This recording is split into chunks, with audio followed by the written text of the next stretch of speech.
In this video, I'll show how to use emailspooftest.com to grade a domain's ability to defend against email-based cyber attacks. To begin, navigate to emailspooftest.com as I have done here. First, enter any email address you have access to. These tests work on all mail systems. Then click the button labeled Next to launch the test. The page will update with your testing ID and the target email the tests were sent to. In the next steps, I scroll down to complete a scorecard. Next, check the inbox the tests were sent to and fill out the scorecard accordingly. Find emails E1 through E10 in your inbox or junk. If you didn't receive an email after 5 minutes, then mark that email undelivered. Undelivered emails should be validated in the email server logs.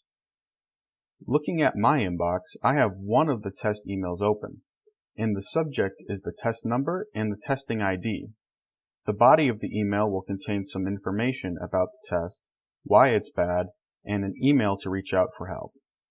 The body will also contain the source IP from which the test was initiated.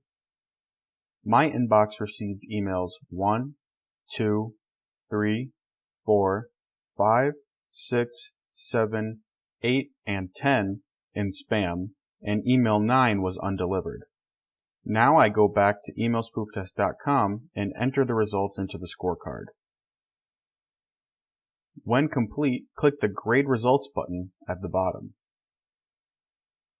The screen will update with the grades for the email domain tested, as well as testing details. Below, you can email the graded results to the email address used in the test, along with a button labeled New Test, which can be used to start a new testing session. For my testing shown in this tutorial, I can see that the email domain I tested received an A for the control test and the BEC fake insider test, but the domain is vulnerable to fake subdomain attacks, lookalike attacks, domain attacks, and subdomain attacks. Advanced access users get additional troubleshooting data, as well as unlimited access to email testing tools to fix and tune email security systems. To get advanced access, click on the Get Access link on emailspooftest.com.